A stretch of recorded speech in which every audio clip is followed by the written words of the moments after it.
Il existe plus de 20 espèces de serpents venimeux au Costa Rica. Ici, à l'Institut Clodomiro Picado, les vétérinaires font appel à des charmeurs de serpents pour extraire le venin mortel. Celui-ci est utilisé pour produire un antivenin qui est exporté dans le monde entier. Mais il faut d'abord manipuler le serpent avec précaution et en extraire le venin comme le ferait un vétérinaire. La tête est prélevée et le reste du corps est mis dans un conteneur en verre avec une isolation froide.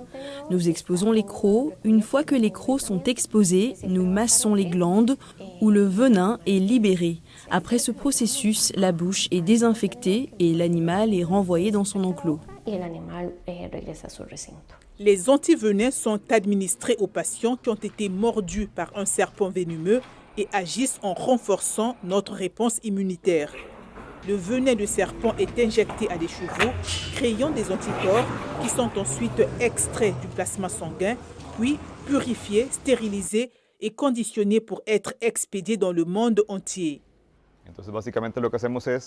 En fait, nous injectons des poisons aux cheveux de manière contrôlée, à petite dose, ce qui génère une réaction immunologique.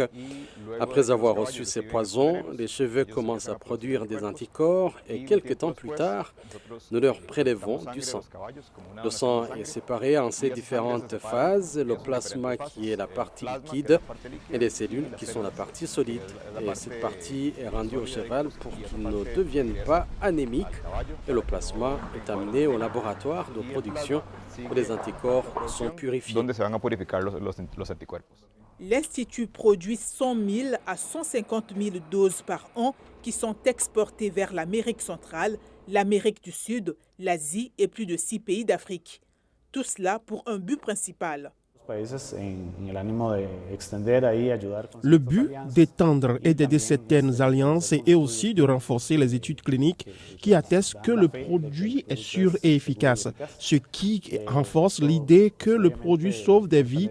Ce que nous voulons, nous pourrions parler d'environ 5 000 vies sauvées grâce à ce sérum. Selon Mauricio Arguedas, l'administration de ce poison n'a pas d'effet connu à long terme sur les chevaux. L'OMS indique que les chevaux auxquels on a injecté du venin de serpent produisent de puissants anticorps qui peuvent se lier aux composants du venin de serpent, permettant ainsi à nos propres défenses immunitaires d'éliminer ces toxines.